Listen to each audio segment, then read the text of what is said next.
Daisy, you're finishing a point. Go for it. The other thing that I really want us to hear from our candidates is the issue of citizenship.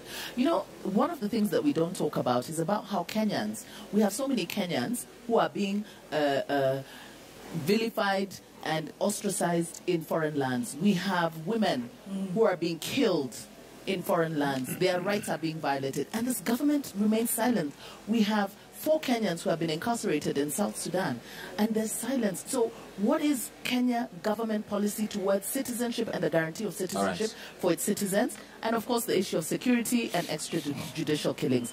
Those are some of the things in terms of the security of the human person in this country. We would like to hear more about that, as well as what incentives do they have for local investment? So much investment is geared towards foreign direct investors, and they are given so many perks that don't allow local investors, that are not given to local investors, so that our investors cannot interact or compete, you know, with these investors. So what, how are we stirring up local investments? All right. We asked you what is your opinion or what do you expect the issues to be discussed in this debate.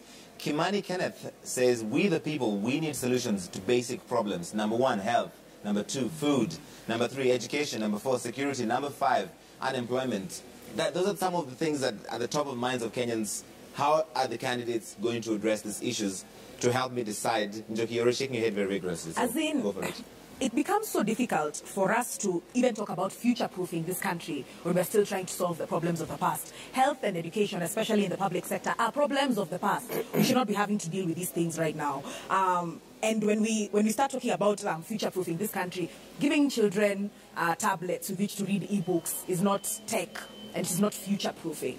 We need to be raising children that can code. We need to be raising children that knows what exactly computer literacy is. I mean, things even like clean industrialization and green policies, understanding what the blue economy really is right now. I think this is where we need to be going. We have about 10 minutes now away from that first debate, the 2 that we will have tonight. So I want to make sure that I'm giving everybody a chance to give a quick preview of what you expect from the 3 candidates, at least that will be in this first debate. Joshua. My clear expectation would be, you know, when you talk about the issues, about the past and the present, the main thing should be, what are the tangible, practical steps you can take? Because there's one thing to promise and to plan and to always put it nicely in paper. In Kenya, we are very good in planning and promising.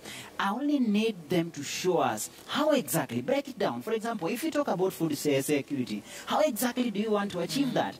If the policies, for example, are there, because if you look at our manifestos, if you look at our policy papers, they're all there. I just want them to break it down, speak to that Kenyan out there. They just want to see, show them how, show how it will be done. If you show us that, not so many rhetorics, then we will be content. Because now Kenyans will say, we can trust this guy, and he should give us a specific timeline. 1 year, 2 year, those are the specific timelines. Professor Kiapi, your expectation for this debate?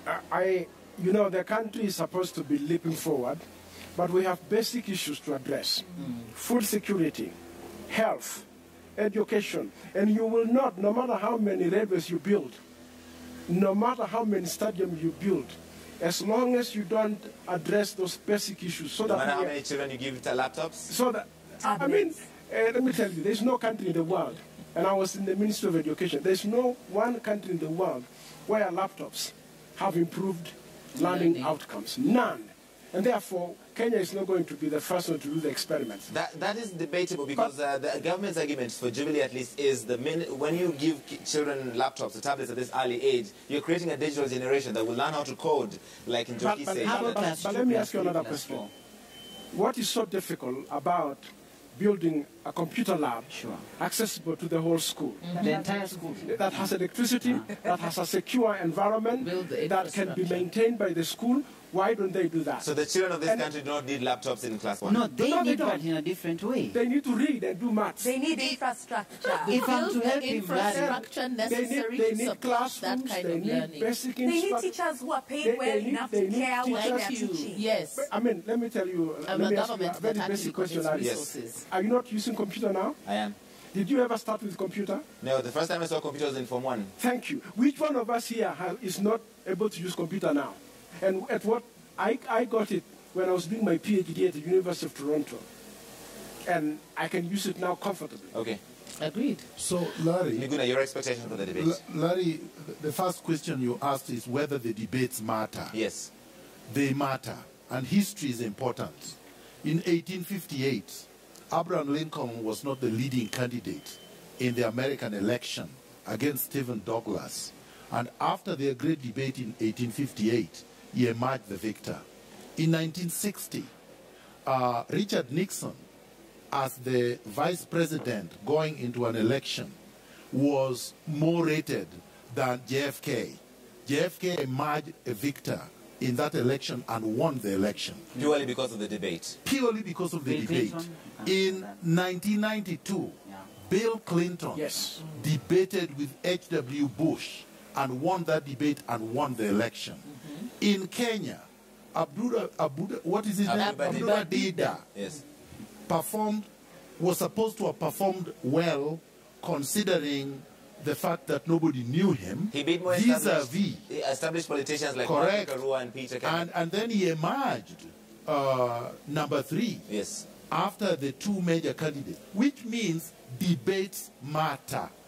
Anybody who says debates do not matter, do not understand democracy.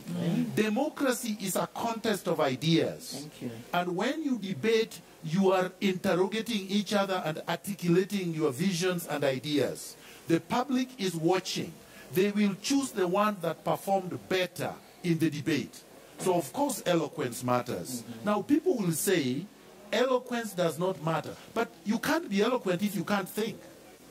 Eloquence means clarity in thought. If you don't have a clear thought, it will never come out. So nobody is going to tell you. No, this is very important. Because I've had people say, oh, it's English, it is this. No, it is not. It is anybody who cannot... Listen to me, Larry. Anybody who cannot speak clearly and cannot write clearly means he cannot think clearly.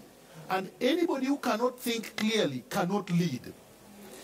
It drives accountability. I want to confirm that. In Maasai culture, the best leaders are not necessarily the people who have money or whatever it is. If you find a person who can command oratory skills, and people are sitting and he can talk and they people listen, they become a leader. Okay. And let me add something. Oratory skills are not a thing that you learn in school. No. You develop them by yourself. Yes. Correct. Yes. So this is not a thing that necessarily you need to have finished Form 4, you need to have done this sort of course, etc., in university, in order to have them. But there's criticism of oratory skills. I remember when Barack Obama won the Nobel Prize, and people said, no, he just won it for public speaking. Not at all. It is, you speak about content, Larry. You speak about a policy, you speak about a content. You just... In fact, it is not about reciting a poem. No, it is content, it is policy. When they'll be on stage, they'll be asked specific questions. How are you going to do this? How they answer in a clear, defined way. There's the oratory skill there, but importantly, they break it down and explain it so well, and Kenyans will go away saying, they explain it well before, so that they're able. Okay, give them 1 second. Okay, Daisy has second. Because this is so important, Daisy will appreciate it. Okay, all right. In 1964, the Rivonia trial of Nelson Mandela. Yes. That's what propelled Mandela to global fame. Nobody knew Mandela. But after he gave his Rivonia statement at the trial, people say, yeah, this is the leader.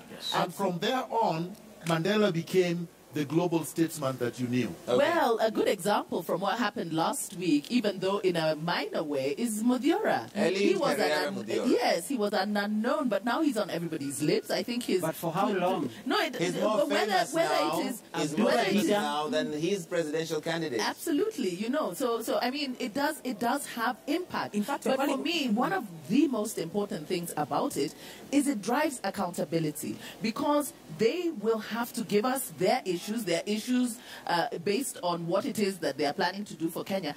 But it is something that we can hold them to, and it builds a culture also of Kenyans beginning to interrogate issues and learning to hold their leadership accountable. Now, you can't do that in a rally, because in the rallies, all they do is dance and make all these tibim, boo, dim, boo, So you can't, there's nothing to interrogate there. Can you do that in a Facebook live chat? Yes, you can be able to. Because Raila Odinga and President Kenyatta both done Facebook live chat. Yes, the last but you see, with 24 hours. Facebook It's not a live chat, debate. one of the things is you get to answer the questions you want to control answer. the narrative. You Okay. control the Yeah, narrative. yeah, You control the All right. questions. Yes, it is your Just one platform. point. Ladies, gentlemen, And I it's have to a- leave it it's a there. We monologue. are now ready for the debate. We just You're on 3 minutes fire. away. Yeah. Everybody's on fire. Keep that fire. We're going to come back in a moment. We're now just 3 minutes away from the first of the two debates we will have tonight. Yvonne Okwara is ready. Everybody's ready. The candidates are ready. Right now, though, a really quick break. When we come back, the first of the two debates. Don't go anywhere.